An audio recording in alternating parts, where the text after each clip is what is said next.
Well, I've just been on the Evolvepreneur Podcast with John North. We've had a phenomenal conversation. We've talked about emotional intelligence. We've talked about the science of job matching. And we've even shared some ideas that will help you avoid failure in business. I encourage you to watch today's episode straight away.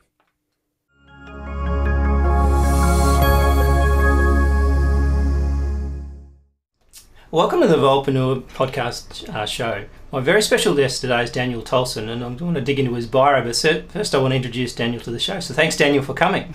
My pleasure. Good to be here. All the way from Taiwan, and that's probably the first time I've interviewed anybody from Taiwan. I've done China, but I've never in Singapore, but I've never done Taiwan. So you're a podcast first. Well, I remember when we were growing up, on the back of all our Radio Shack equipment, it always said made in Taiwan. Yes. And then I went to Disneyland in America and bought some earrings for my mum, and it said made in Taiwan. So I must have been on the right path. There you go, yeah. Everything's made in Taiwan. All right, so I'm just going to dig into your bio a little bit. So, successful business coach regarded as Asia's #1 business coach, specialising in emotional intelligence, which we'll dig into later. A former Australian champion athlete, and led a team of 17,000 cabin crew, and we talked about this offline about the fact that there were actually 132 or something different countries represented and 17,000 crews. That's a complex business to start with. 6,500 case studies of science of emotional intelligence, considered one of the world's leading business coaches specialising in emotional intelligence. There you go. So you know more about it than I do. You show people how to be successful, provide scientific and evidence-based methods on how to catapult your influence, accelerate your impact, and unleash your new income levels. Cool. Okay, we're in for that. Okay, so give me a little bit of background on how you got to where, for starters, I guess, how you ended up in Taiwan. So you're originally from Australia, right? So you basically sort of must have moved around. Australians are very good at moving around. I reckon you go anywhere in the world and an Australian will pop up. 100%. Well, I think for me, the turning point for me was about age 11 when I was diagnosed with linear sequential learning disability. So I was finding it hard to learn. I couldn't keep up with the other kids, and I was that typical kid in the class that the teacher said, don't be like him. Study hard, work hard. As a warning to others. Daniel doesn't apply himself. If he paid attention, he'd be a good student. Now, I was paying attention, but nobody realised I had a learning disability. So my platelets in my cranium were pushing down on the hemispheres of the brain, creating a lot of pressure. I had visual impairments. I was actually tone deaf, and I'd just get these nosebleeds because this constant build up in my head. My bronchial tubes had collapsed. My knees would collapse when I was running, and I was in a real mess. So I went into remedial therapy for about 5 years. And once I got out of remedial therapy, I must have been 16, and then I got Epstein-Barr virus, chronic fatigue, teenage chickenpox, and then I had 2 back-to-back major knee surgeries for the following 2 years. So at age 19, I was pretty wild, and my uncle said to me, Daniel, you've left the path. You're like a runaway train. You're going to have a collision. You're on a crash course. Wow. And I said, well, what do I do about it? He said, come and work in real estate. And I said, why real estate? He says it's because it's the last place you can go with no education and make good money. Now, I didn't know to take that as an insult or a compliment. And so I trusted my uncle, and he showed me how to be successful. And he was right. He said, in the field of selling, you're not getting rewarded for your academia. You're getting rewarded for your personality. Now, back then, we wouldn't have called it emotional intelligence, but today we do. See, I was street smart. I wasn't academic smart at that stage, but I was street smart. I could read the emotional makeup of other people, and I actually did get rewarded. So by the age of 19, I'm buying my first investment property, second property at 21, and then like Aussies, I left the country and I went backpacking. And the first people I saw in the UK were Aussies. So I decided I better get further away. So I took a job on a dairy farm. I got a job on a dairy farm in Ireland, and I lasted a day.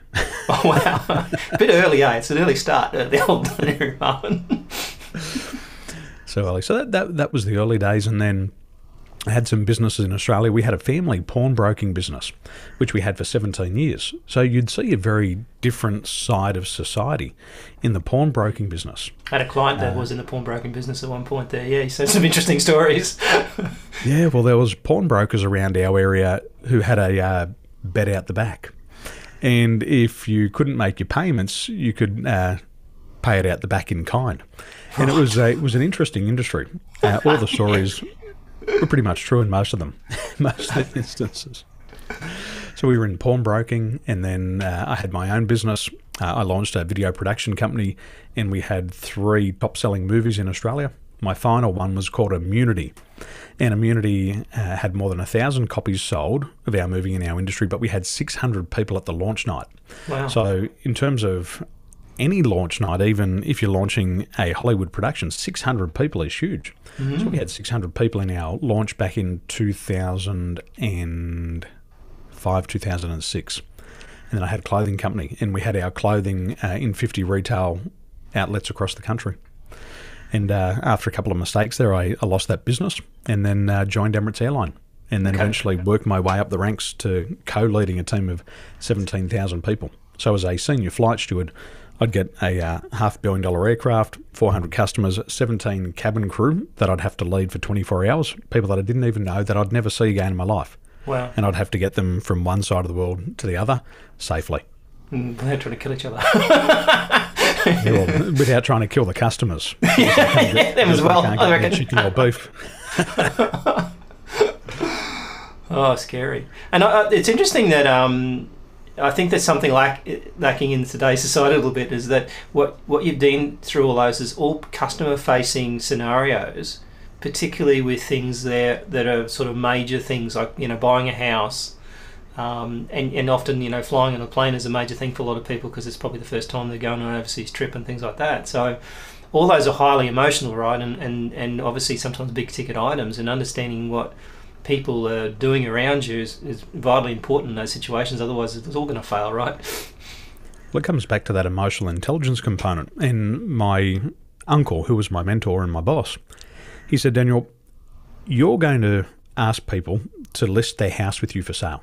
It's their greatest asset. These people are going to be 20 and 30 and 40 years older than you. You're the new kid on the block. Yeah. And it's stressful to buy a house. It's hard to maintain a house, because for 30 years you've got to make sacrifices. Yes. And then when you sell it, you've only got one shot at it. You've got to be able to sell it, you've got to be able to get the best price, and that'll predict what they're doing next. But there's going to be sensitive issues. You're going to be listing properties that are deceased estates. You're going to be listing properties that people are going through a divorce. There's going to be all these scenarios, and you have to be able to emotionally manage your customer. So he said, before I put you in sales, you must buy your first house. And he said, and if you don't buy a house, you're not going in sales. So it was that causal motivation was, if you buy a house, then you'll get in sales. So I had to work really hard. And in terms of emotional intelligence, I had to get out of my comfort zone. So now I've got to face these new fears. I had to knock on 500 doors and ring 500 telephones a week. So you had to face rejection. Every single day you had to face judgment. You had to face criticism. And that was all developing that personality, because that resiliency is a key component of emotional intelligence. But resiliency is a key component in success for sales, but it's also a prerequisite. I don't know any successful salespeople who are low in resiliency. So I went through. Yeah, they don't want to be, running off and getting teared up because they missed out on a sale. Like that wouldn't go well at all. Well, they start to run before the end of the sale. So by the time we're 18, we've heard the word no 148,000 times, and it's actually the word no that triggers the fear of rejection. So salespeople have a fear of no, not the rejection. They don't care. Funny thing with salespeople, right? Sometimes when they come up to the shop and say, "Can I help you?" or something like that, and you say no, or you say no when people don't expect you to say no. It's like that's, you see the reaction on the face, like, I don't expect you to say no. And that's what they're going to deal with. And if they don't deal with that, they start to self-sabotage. So, okay, down the line here, I'm going to have to ask somebody to list their property. But before that, there might be a chance of them saying no. So what happens all the way back over here at the starting process, they choose the wrong target. They don't do the right preparation for selling. They don't prepare themselves. They don't do the prospecting. And when it comes to presenting, they go in there and they don't take their materials. But it's all self-sabotage because they know they're going to have to face that no at the end. So when I work with real estate agents today, we're not dealing with the rejection problem over here. We're dealing with it over here where it's more self-sabotage. So I had to learn that journey, and it was really good because my feet were put to the fire. But when I sat in front of that client, I knew exactly that journey of buying a house. Yeah. And it was stressful because of the work I had to do at the start, and then putting in bids on houses, putting in offers and not getting them through. Buying the house and then the hot water system blowing out. Buying the house and then the roof leaking, and understanding, oh my gosh, now I've got to make sacrifices. Yeah. And I mean, that's the interesting thing about real estate, is that it's funny that it's, you know, it's one of the single biggest purchases and they'll do in their life. And as you say, you've only got one shot at it, and you can sit back and regret and think, oh, gee, I could have got more money for the house and all that sort of stuff. But that's all too late, you know, that you've made your decisions and set the thing in place. Yep. And And it's a huge contradiction, because when you sell your house, you want top dollar for it. Yes, of course you do. And then a week later, you're buying another one, and you're trying to drive that price right. The other way around. Not even the best price. So people, I remember going out to these places in Western Sydney, and I worked out in St. Mary's, St. Clair. I'm not that far from that here, actually. I'm not sort of like, you could almost throw a rock from that distance, I suppose. Yeah, they were rough areas back then. You know, every other house was housing commission, and you know you knew where the drug deals were. Yeah, you could tell. and out in that area, people really were very street smart as well. You didn't have people who were necessarily academic, but they're very street smart, so they could smell bullshit a mile away. Their bullshit detector was on 24/7. Yeah. So low tolerance for bullshit, right? Yeah, and you know, you think about how they lived their life because they were on a wage. The only way they could make more money was to work another hour. So you were meeting people who were already maxed out. You know, I'm working 60, 70, 80 hours a week. I'm trying to get all the overtime possible to pay off this house. And they've made sacrifices. I remember people driving, you know, 1970 Datsuns, 1980 Ford Festivas, but they were making those sacrifices. So when it come to selling the house, one, you've got a commission of 3.6% back then, which was around about $7,200. Yeah. But you had to make sure that the sale of the house covered that, because then when you purchase, you tend to be purchasing up. So now you've got to go to a higher price bracket into another suburb. So the stress is there for them. And then the unexpected children and all of these things. And then the knock on the doors at 18 for the paternity tests. Hello. All these unexpected things. Yeah, it's quite interesting. I many moons ago, about 20 odd years ago, when I actually had a failed business and the bank decided that was it, they had enough of me, and they didn't send me statements anymore. So as soon as the bank stopped sending you statements, you're in trouble. And the bank said, you must sell this house. And I said, right at Christmas time, right? And so I put it on the market. 23 hours later, I had an offer. And I came back and I said to the agent, well, the offer's a bit low, you know, if you want to get this sale, you're going to have to match what the bank wants. And I said, otherwise, you know, we're not getting the sale, right? So anyway, they matched it all up and went to the bank and said, well, you're still going to lose a bit of money. Do you want to accept it? And they go, yeah, okay. And so they accepted it. And it was interesting because I sold the house so fast and I was out like a week later. And so you didn't even have time to think about it, right? And you look back and you think, it was only like a $120,000 house, right? And I said to the bank I could keep it, but they wouldn't let me.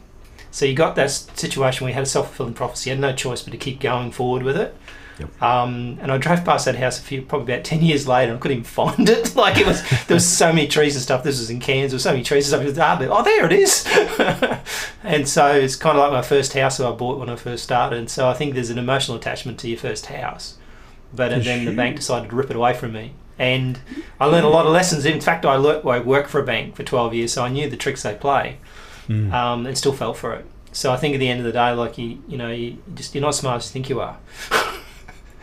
When it comes to that house, the sentimental value of a house, I'd go around to people's homes and you knew it was only worth $100,000, and you wanted to be really nice and maybe even say you might get $101,000 if you're lucky, if we can find the heart buyer.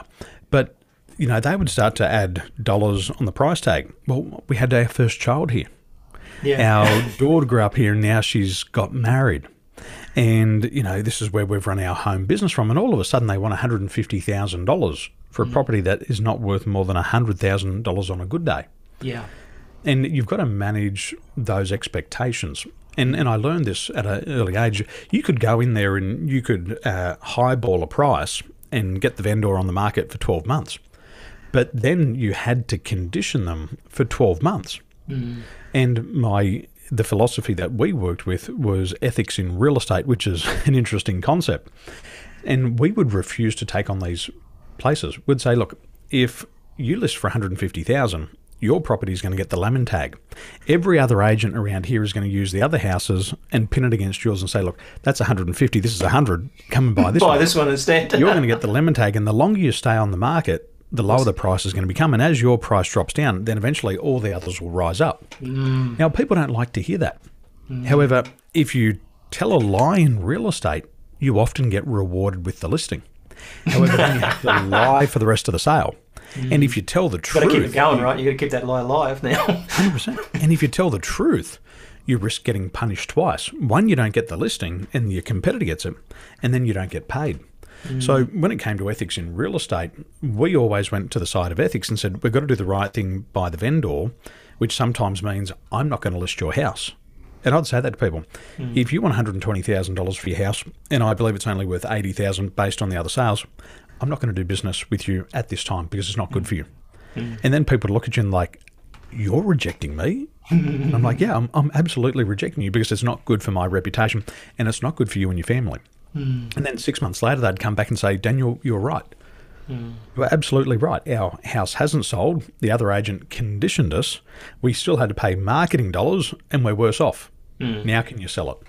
And then when they came back, at least it was on the right terms. And oftentimes it'd actually get more for them. But it was a game that you got to understand the emotional makeup of the customer. You got to understand the emotional makeup yourself. You got to balance out your targets. You know, and do I take a listing just because I got a target? Well, in our office, we said, no way. You're better off to fall short of your targets and not take on that listing because it'll ruin your reputation. Yeah, it makes sense. And I think the expectations are the key. It's interesting around my area, like very few houses come up for sale around my area. And in the last week, there's been 2 for sale signs, one just down the road from me and another one because we go for a walk around.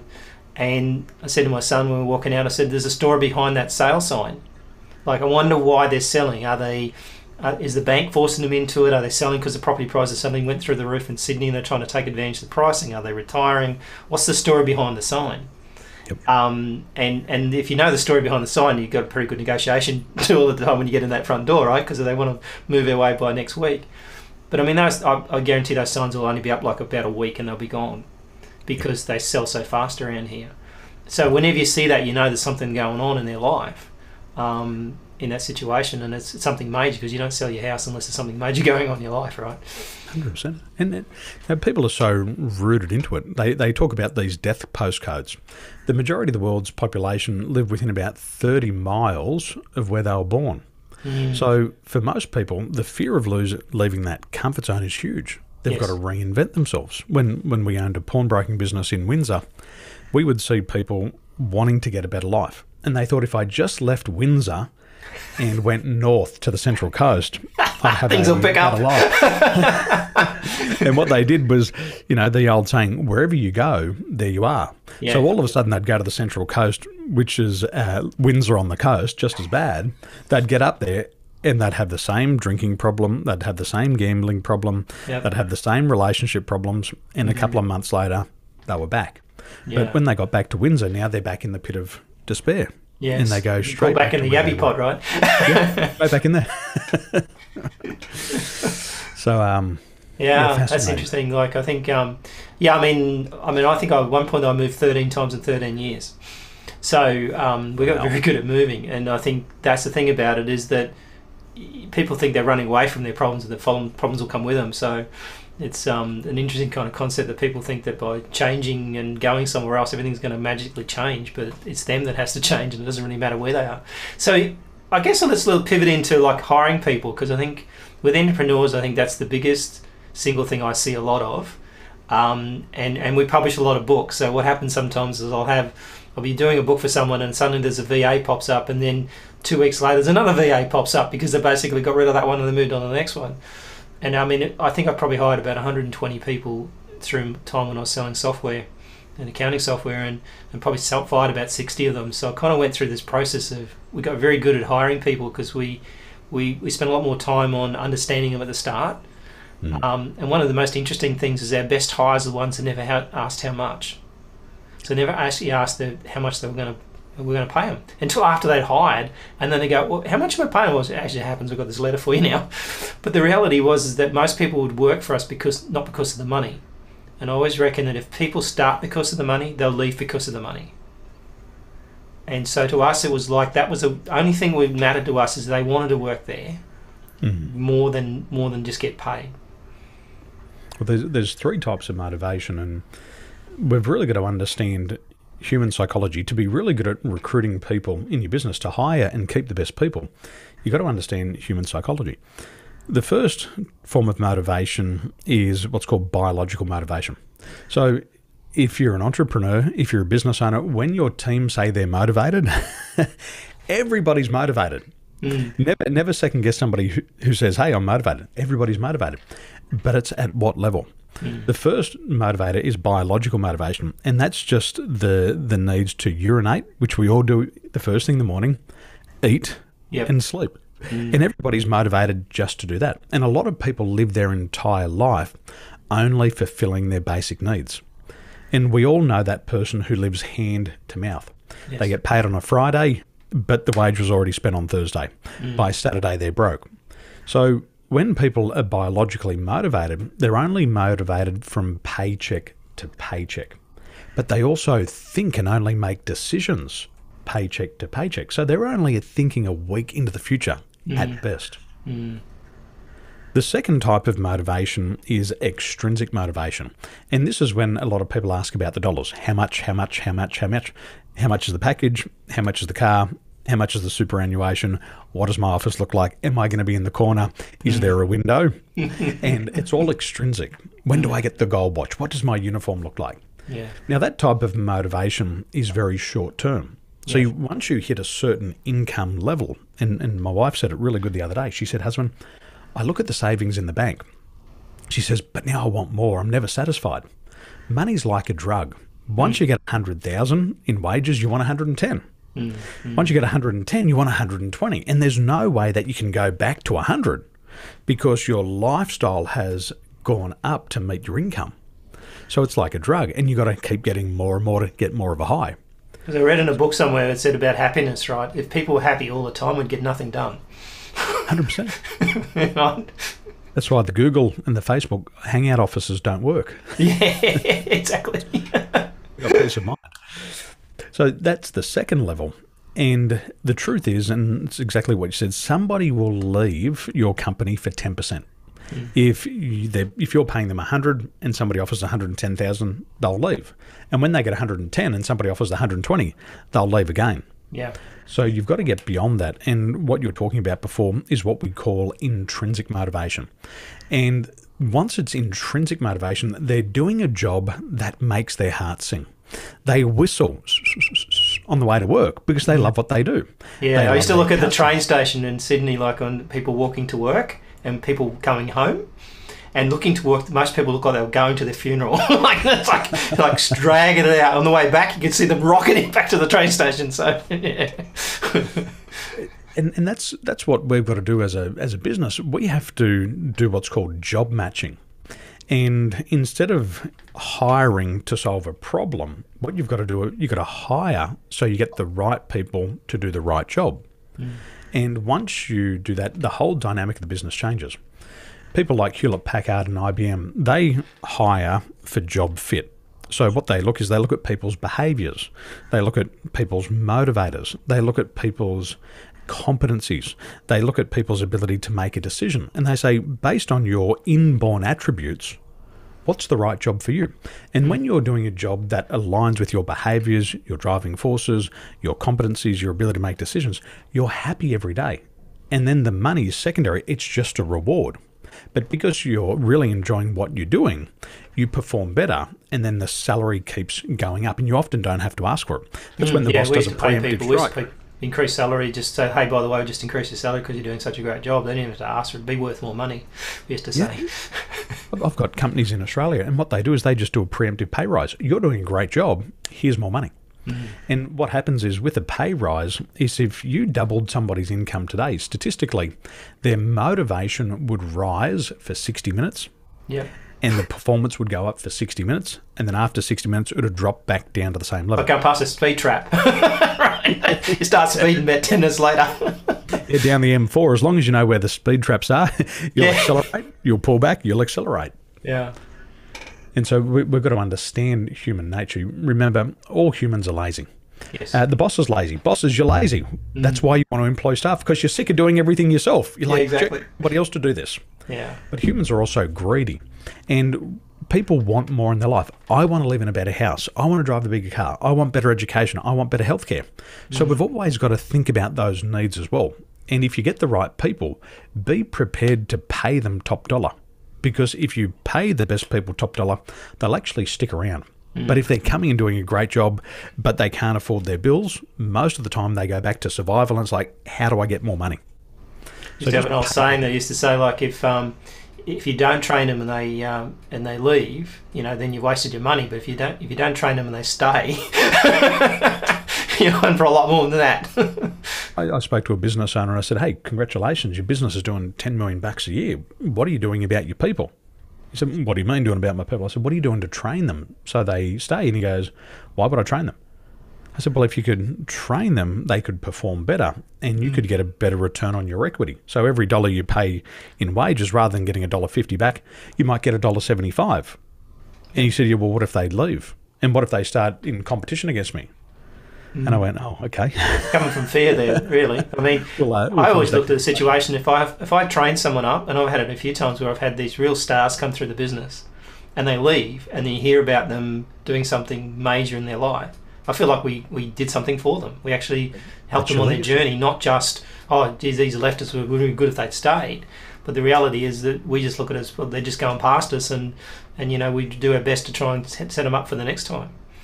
Well, with a true leader is focused on legacy. So I have 3 values: live, lead, and leave. So the first one is to live life on your terms. The second one is to lead your people to victory. And the third is to leave a legacy. Now, if we rewound the tape back, my first serious employer was my uncle and mentor, John O'Brien. Now, 20 years later, I'm still his legacy. I'm still out there in the world talking about those things that he taught me. I'm still sharing his name. And everything that he taught me, I now pass on to others. Yeah. So this is the legacy component. And if you can help somebody become more successful, the 5th pillar of emotional intelligence is called self-regulation. And it's to leave the situation better than you found it. It's to find people and to impact them. And that's leadership, but it's also emotional intelligence. So when your people become super successful and they go out and they shine that light on the wall, you should feel proud of that. Hey, I gave that person the head start. I taught them that. And then your legacy lives on and it keeps impacting generations. One of my staff that I hired in the early days, she was living in a car. She was that bad, and she used to cry all the time at work. It's like, oh, this is not looking good, right? She was a mess. Anyway, eventually she sort of sorted herself out, and last I spoke to her, she was leading she was actually in charge of a business leading 60 staff. And so I look back and think, I could have just fired her in the spot, but I saw something in her at the time that I felt that she could do better and get herself out of it. But the reality was she was actually living in a car. Like, she didn't even tell me she was basically homeless when she got the job. So I think, what you see, never judge a book by its cover, right? And I think that's the thing, is what's there, what's really there. And that's the emotional intelligence. See, what you're talking about here is the 4th pillar of emotional intelligence, which is social awareness. And it's being able to look at the emotional makeup of other people and really being able to read the book. It's being to really able to understand the play. It's to look between the lines and see what's there in that blank space. But most leaders, because they're so focused on themselves, they never see the talent in others. And that's emotional intelligence. But it also comes back to the leader being self-aware. If the leader is not self-aware, if they can't understand their own emotional makeup, they can't see it in others. And that's when the bad hires take place. Because most business people say, you know what, we need John, we need another 10 Johns. We need another 10 Daniels. And if I just get another 10 people like me, I'm going to be successful.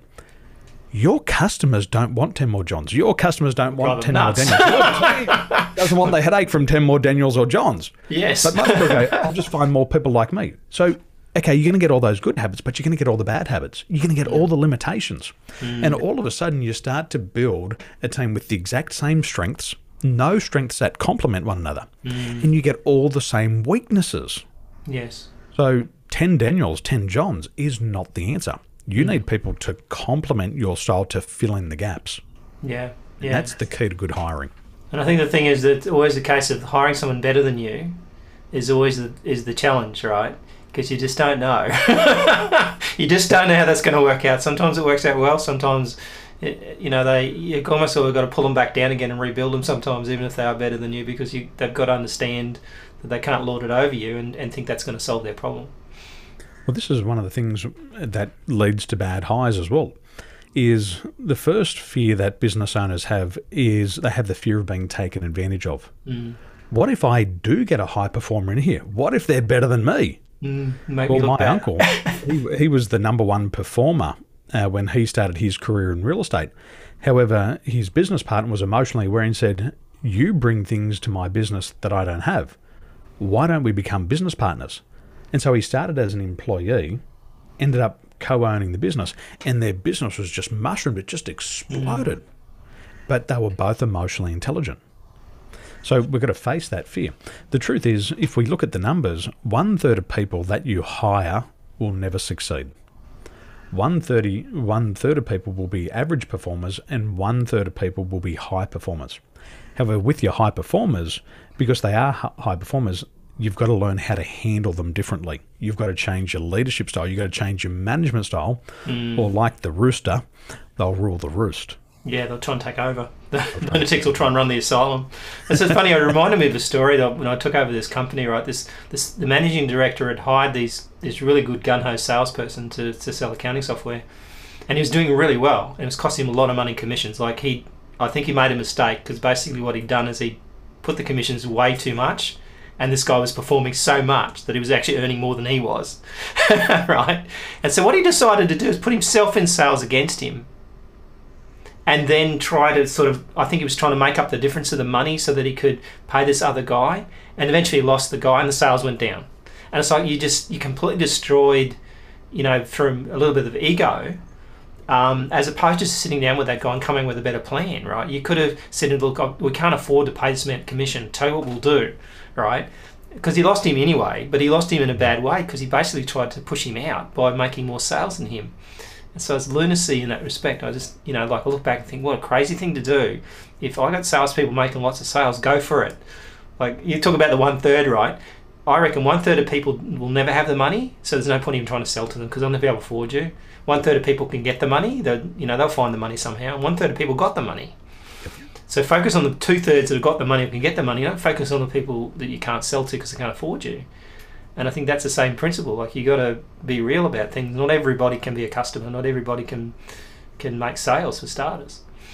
I worked with a very successful self-made millionaire in the UK, and he had 10,000 salespeople in his team. Wow. And he said to me, Daniel, he said, you don't want the needy, you want the greedy. And I looked at him and I said, I like that, but I don't know what it means. And he said, needy people will just bleed you of everything. Yes. In sales. And customers, for that matter. Like, I think at the end of the day, when you're hiring a customer, I look upon when you're hiring, my mindset is you're hiring a customer, not just hiring you. So I think it applies the same principles, I reckon, you get a customer. He said they'll bleed you dry of everything. But the greedy, what happens is they're driven. They want the best in life. They want the nice car. They want the nice watch. They want the big house. And you want greedy people in sales, because they always want more. Greedy people doesn't mean they're going to take advantage of people. No. Greed means that they want more in life. How much money do you want to make? More. How many sales do you want to make? More. How many rooms do you want in your house? More. Rather than just enough. Driven. Yeah. Where the needy are like, oh, can you lend me a couple of bucks? Can I borrow a spoonful of sugar? But they never. I had a salesperson with both of those. A needy greedy. I had both. He was actually needy and greedy. I'll tell you what, it was horrible. Like, it wasn't I was dealing with two people. Like, one day he was asking me for money, next day he was making me money. I just couldn't work it out. You know, in real estate, they used to say, and I think the saying's still the same today, if you get into real estate, you're either depressed when you get in or you're depressed when you get out. Oh, that's scary. So, it's one question you put me up there before. How do you eliminate the risk of a bad hire by 97%? So, obviously, emotional intelligence is key. Do you think that, and I guess the biggest problem now to a degree is remote. I find that talking to people remotely is much harder because it's harder to figure out, you know, like when you're face to face, you get a 3D effect. You can tell what's going on around them and stuff like that. When they're on Zoom, it's really hard to pick on some stuff. And even harder with the virtual backgrounds when they show up in San Francisco. Yeah, exactly. And they're not really there, they're somewhere else. I think the first thing we've got to understand is that a hiring mistake is very expensive. So if you get the hiring mistake wrong, if you don't do a good hire, it'll cost you 5 times that person's annual salary. So if you're paying somebody $100,000 in salary and you make a mistake, it's going to cost the company $500,000. So it's very expensive. In Australia and New Zealand, statistically, and all the research shows that there's only a 50-50 chance of getting the right person. They say you can hire with the flip of a coin. Yeah, better odds than a casino. Yeah. What do we want today? Heads or tails? Okay, heads, you got the job. When can you start? And so we often hire to solve a problem. And our rule is if you hire slow, what happens is you really think through the process. But most people hire fast. And then what happens is they make these mistakes. So how do you eliminate the risk of a bad hire? How do you get that risk down and eliminate it by 97%? Well, the first thing you've got to do is you've got to get your own bias out of the way. And all of us have biases. It doesn't matter how emotionally intelligent you are, you have a bias. So as soon as you see somebody and you go, oh, this reminds me of the old high performer, I really like this person, your bias is kicked in. And you bypass rational thought. You have an emotional hijack and you get excited. You start plugging things in that aren't there. The other thing, 67% of information that's on a CV is bullshit. It's an extension of the truth. But if your bias is there and you like them and, hey, they're cute and she could work next to me, I wouldn't mind her in the office, you've made a hiring mistake. So we eliminate it by using science. See, what we see when people come into our business is we see skills, we see experience, and we see their references. That's what we see on the surface. But what we can't see, which is the most important, is all underneath the surface, which are the behaviours, which is their motivators, which is their way they think. And so we've got to start to hire for attitude, not for skill. When you hire for knowledge and skill, these people will get fired for attitude. But when you hire someone for the right attitude, then you can teach them any knowledge and skill. And teaching knowledge and skill is ridiculously cheap. And somebody with the right attitude can learn anything. So we look at their behaviours. If they're not a behavioural fit for the job, then you shouldn't hire them.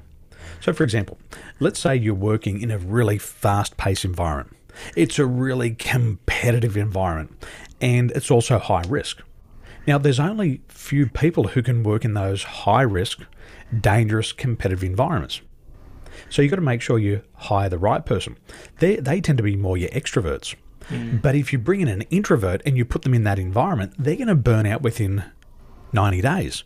And then that person's going to start, you're going to invest in them, and then they're going to leave, and you're going to have to start the process all over again. That could impact the other staff too, right? So some people leave because of other people leaving too. Like, the whole thing could cost you more than just that person. Well, we say one bad egg on the team can interrupt the workflow of 300 people.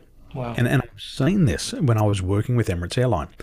I remember one young woman, she was in the cabin, and the customers are walking in. They're on a world's 5-star airline, and she's looking at her fingernails. The customers are walking in. They've paid $1,000 a ticket. We've got 400 customers, and she's just looking at her fingernails. I said, "Oi, what are you doing?" She said, "I'm treating the customers like the company treats me." Oh dear. I said, I'll take your badge, thanks. You can fly first class all the way home. And that one person makes everybody else feel uncomfortable. There's no teamwork. But the customers also pick up on it because they pick up on the emotional vibe and they go, this is not comfortable. I don't like being here. I think I've made a purchasing mistake. So one person can interrupt the workflow of 300 people. A bad hire, your productivity can go down. It can impact your engagement. I worked with a company in the UK. They hired a couple of bad directors, and it ended up causing them to lose 300 productive work hours every day. So amongst a team of 100, their engagement dropped, and they lost 3 hours of productive time per day.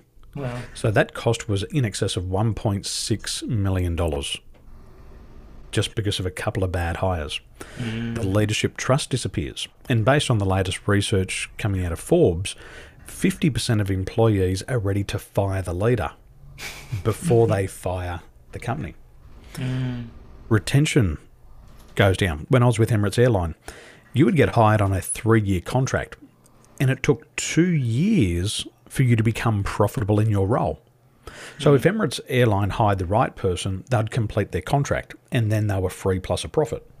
However, if they hired the wrong person, that person left within 2 years, they lost all of their money. Imagine that. Imagine your business. One company I work with in Sydney, it takes them 3 to 5 years to get one of their staff up to speed.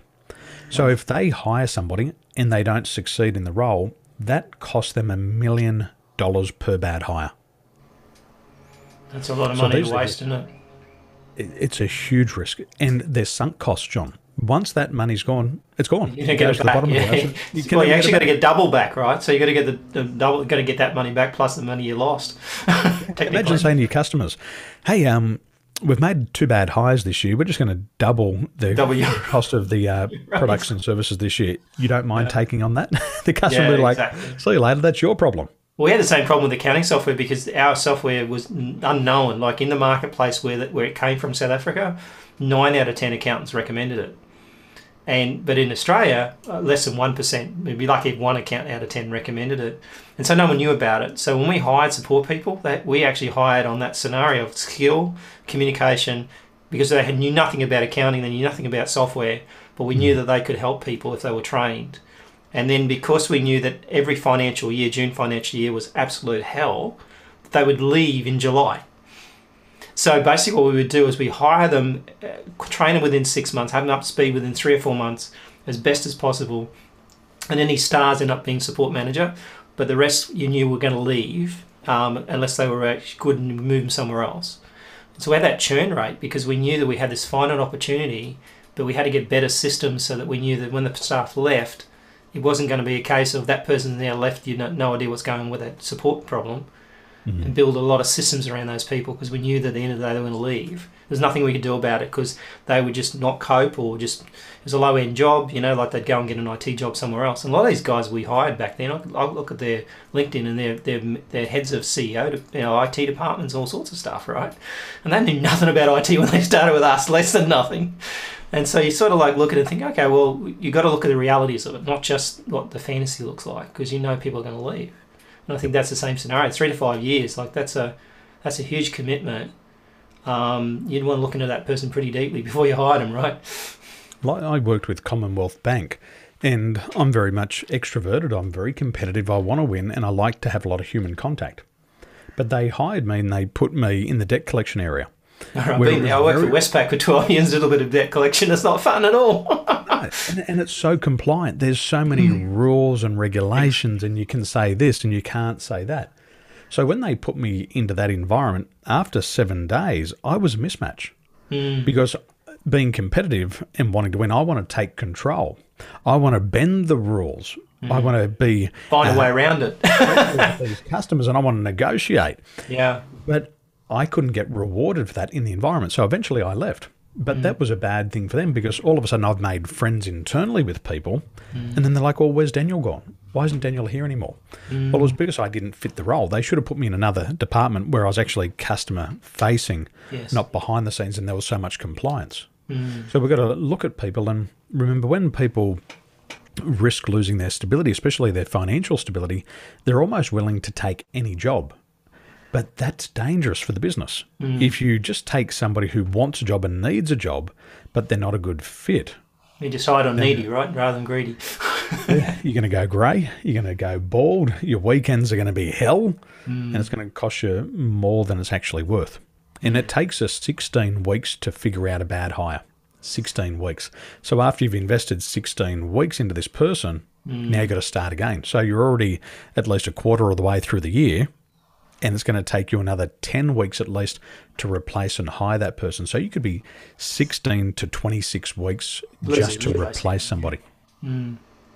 When you start to understand the numbers and people hear that, they go, wow, it's actually an art form. And it's the number one role of the leader. You have to become really good at selecting the right people. You've got to learn how to keep them. And then once they're in the business, you've got to create an environment that enables them to flourish. So the job of the leader is not to motivate people. It's not the motivation. You don't have to jump around like a cheerleader.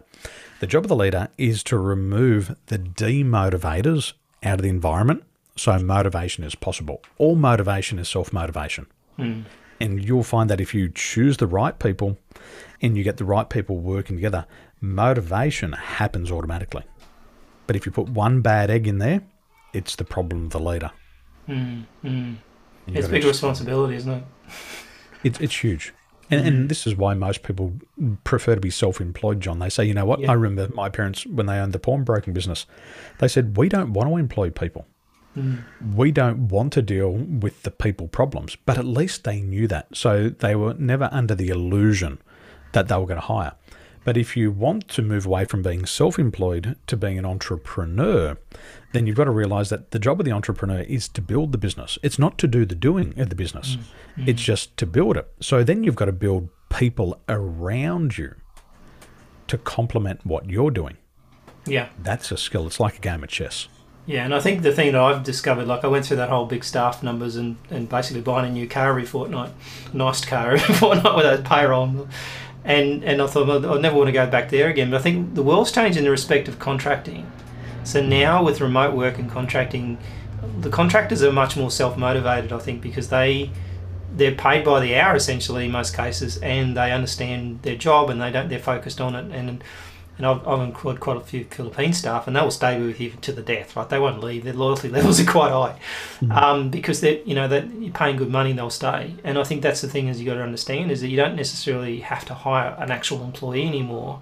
You can go out there and you can hire chunks of expertise at an hourly rate, which I think is a game changer for entrepreneurship. I think once upon a time where you had to hire everybody to do every job, and then the cost factor of that was so high you'd never make any money.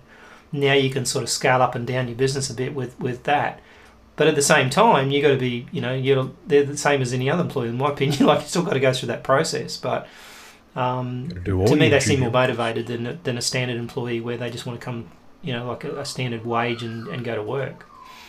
One of those benefits, when you pay them by the hour and they're contractors, they also know that they can be fired by the hour. Yeah. And that's a good motivator because people are now 100% responsible for their life. Yeah. Where in a business, if somebody slackens off, you can't say, well, I'm going to dock you for an hour. You can't do that in Australia. If somebody shows up late, you can't dock them for an hour because they're going to have some type of excuse. Yes. So in Australia, you've got to assume all of that risk, and that's why you've got to hire really good. However, when you work with contractors, I still believe we've got to take them through the same job matching process so we don't waste any of our resources. However, it's a nice incentive to know that if you do get the wrong person because they've lied on their CV, etc., at least you don't have those major commitments. You don't have to coach them. You don't have to bring in HR. Hey, thank you so much for your hour of service. Don't come back. Yeah, exactly. It's very easy. It's much more flexible. I mean, it's the downside of that is that those people are at a high risk of losing their jobs, but I think at the end of the day, their motivation is higher because they know that, as you say, they can lose it after an hour. So it's like a two-way. It's like, to me, it's a great way of spreading the risk in some respects. We're supposed to be paid on performance. That's supposed to be how our Western world should be working. We get paid on performance. Yeah. But that seems to have disappeared. A job is not a right. No.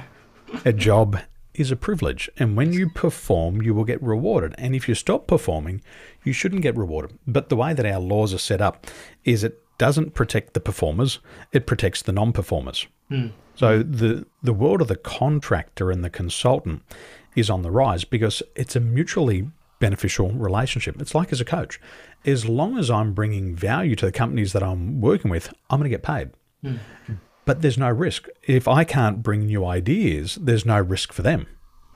They can say, well, thank you so much, Daniel, for your service.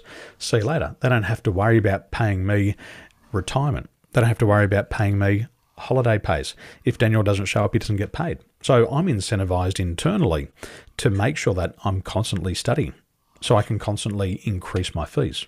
And that's how the world should be set up. We should get paid for contribution.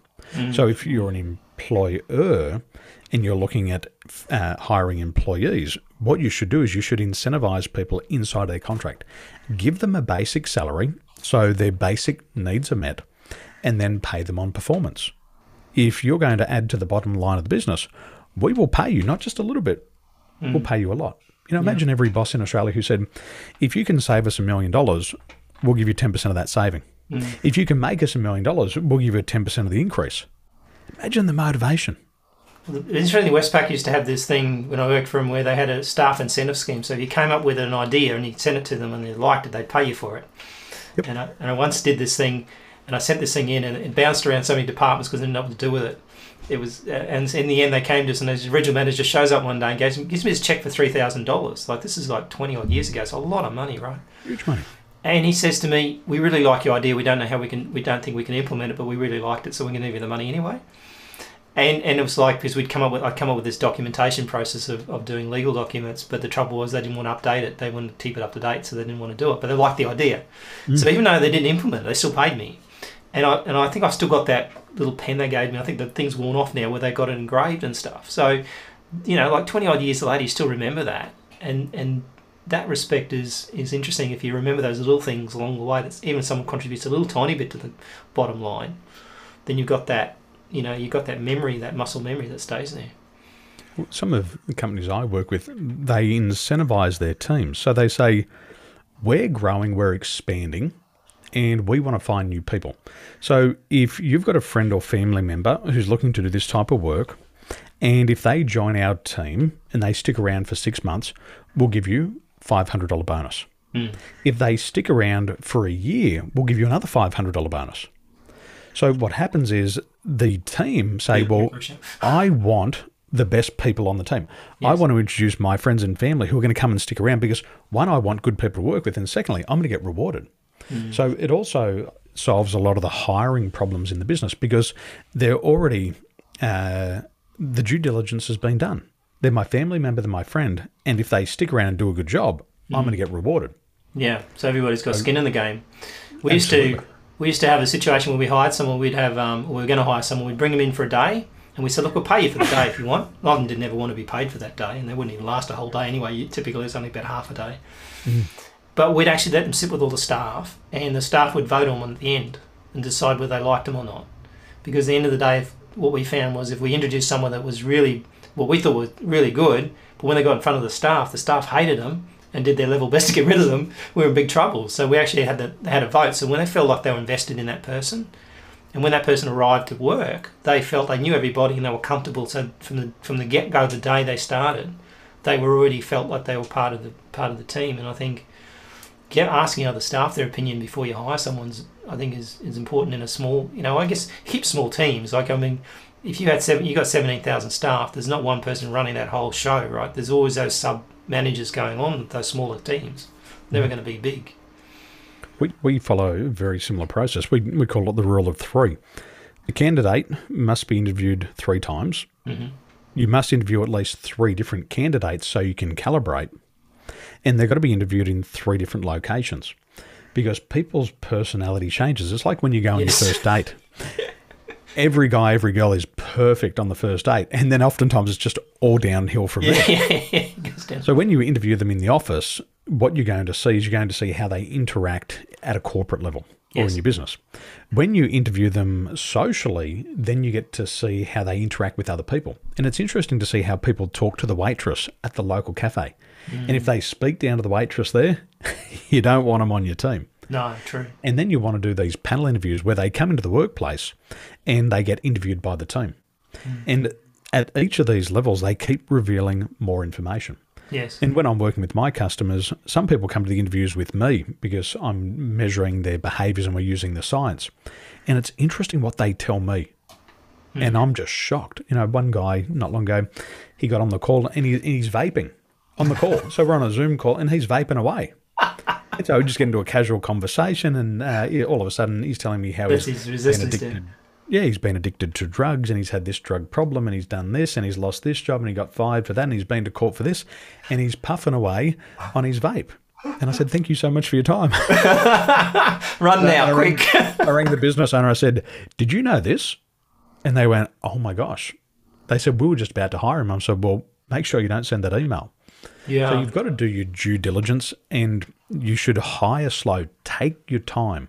You've spent your whole lifetime building your business. You've spent your whole lifetime building your reputation, but you can lose your reputation with one bad hire. So take it slow. And I think fire fast too. I think once your gut feeling tells you that it's not going to work out, then trying to make it better and do stuff is never going to work. I think in some respects it's better to get them let them work for someone else because everybody's going to be happier.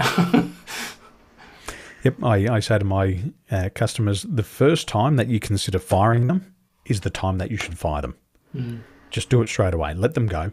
And if you don't believe in them and their ability to get the results, the best thing that the leader can do is to let them go. It's not fair to keep somebody on your team that you don't believe in. It's not good for them. It's not ecological. It's not impacting the situation. And they're probably leaving you anyway. Like in their mind, they're leaving you at least, in that short period of time. Everybody who's lost their job knows it was coming. And every business knows that if somebody's performing, you got to keep the high performers. A company will bend over backwards to keep its best people. Yes. And so people who lose their job, they know it's coming. When I worked with Emirates Airline, as part of my leadership role, would get these printed letters from management. Please observe this person.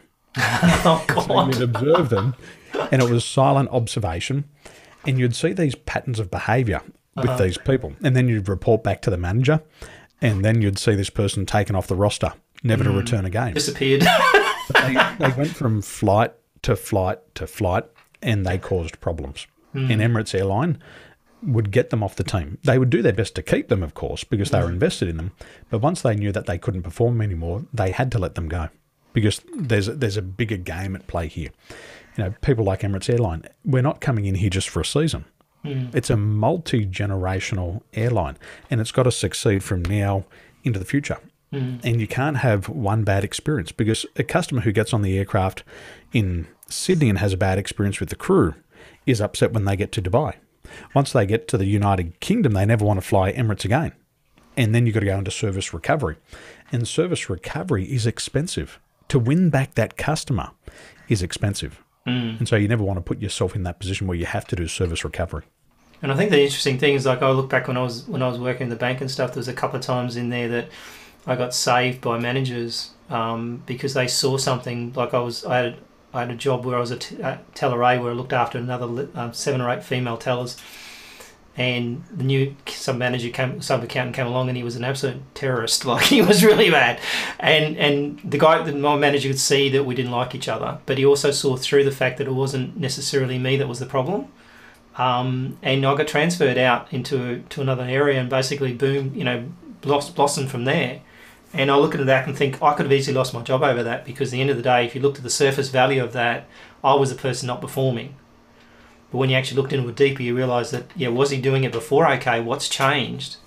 And they made the decision to kind of save you. And I think there's an obligation there, I think, to try to save them, as you say, and trying to get them back on track and stuff like that. But if they don't have emotional intelligence, you're doomed, right? If they don't understand what's going on around them and what they're impacting on, well, then those people you can't save, because they'll never actually believe anything but what they believe. So, and with emotional intelligence, I was called out into a project, and a lot of people have a misconception that high emotional intelligence is better. Sometimes low emotional intelligence is better. Yes. So there was one gentleman, and his job was a turnaround expert. And whenever the company bought a business in distress, they would send him out and they'd deploy him to eliminate the workforce. Yes. He could go in there and he could eliminate 100, 150 employees immediately. Yeah. His heart rate would change. He wouldn't lose sleep. And he was really good at that. But because of his emotional intelligence was less active in the area of empathy, he didn't get caught up in the emotional side. Yes. Now, the challenge of the company was he was so good at turning around, they just assumed that he'd be awesome at growing the business. Oh, no. So after about the second or third year, he was now in distress himself. He's like, I can't cope. Yeah. People want to have relationships. And People talk want to stuff. get to know me. He's like, I don't want to do this. And the company said, what's wrong with him? I said, there's nothing wrong with him. You've just put him in the wrong position. So we talk about getting the right people on the bus, the wrong people off the bus, and the right people in the right seats. Yes. So what they've done now is every time there's a business in distress and they need a turnaround expert, they put him in for the turnaround. And once he gets back into that growth phase, they move him out and they put another person in. So they've been able to keep that high performer. But he was at that stage where he wants to leave because his emotional intelligence is now not rewarded in this role. He doesn't want to have relationships. He doesn't want to lead. But they just found another way to reposition him. Yeah, So like your manager here. Because your best salesman is not necessarily your best sales manager. Right? No. And I think that's the biggest misconception I've ever seen is they promote through incompetence. So, like you basically start off and you're really good at something, then you just keep promoting them through an incompetence level to the point they're totally useless because they know they have that skill set in the first place, never wanted to do it. It's interesting when it comes to sales as well. When I got into the field of coaching, my emotional intelligence was overactive. I was so empathetic that I'd become an empath. And I'd start to hear people, oh my gosh, it's so much pain. I'm losing money. I'm losing people. And I'd be like, oh, you poor thing. And I'd stop selling. Yeah. But because of the very high active emotional intelligence, I stopped doing my job because I started to buy into their pain. Feel sorry for them, yeah. And I'd feel sorry for them. And then the next day, they're in my competitor's training room and I'm going, oh shit, I've done it again.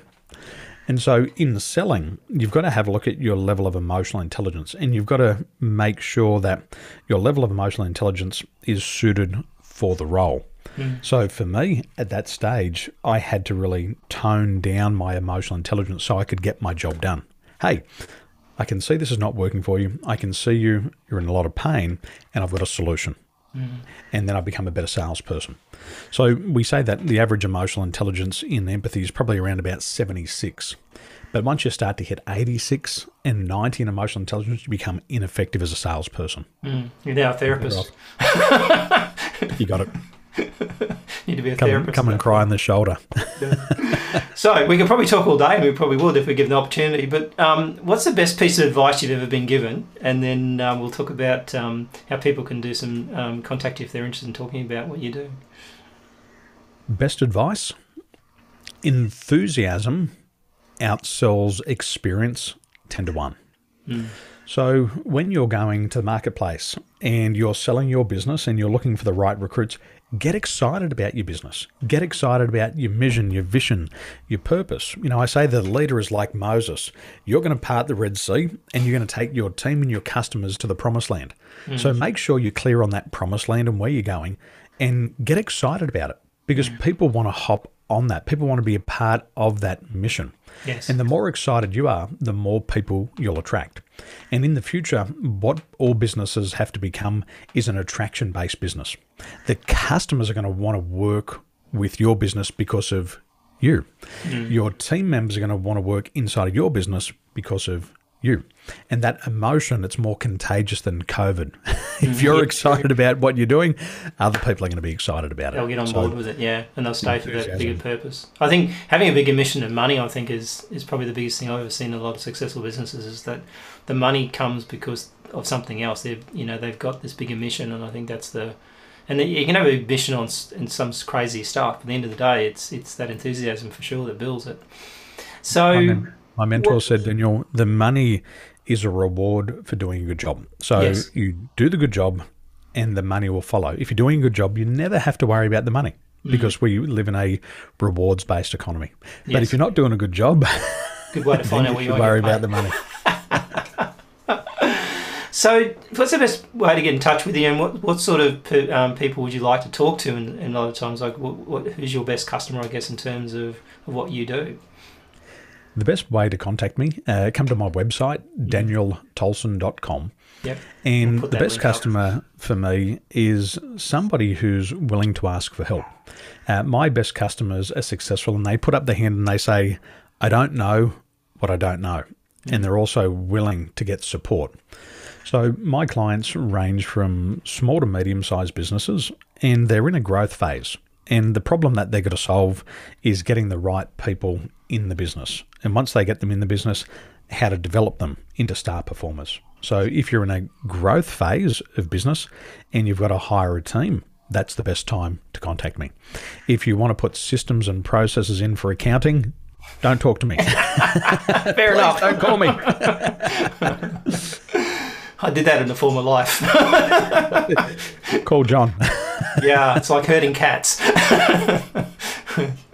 So really appreciate your time, and we'll put the links up in terms of the website. So I think it's a great way to sort of, particularly in this kind of age of what we call the Great Resignation, and in Australia they've sort of called it Great Reorganisation. I think people's mindsets are changing, and I think it's a great time to start thinking about whether you fit your job or not. And I think that's obviously what's happened. People have got out of sleep because they basically just go to 9 to 5 and just go through the motions, and now they've realised there's more to life. So really appreciate your time and hope to have you on the show again soon.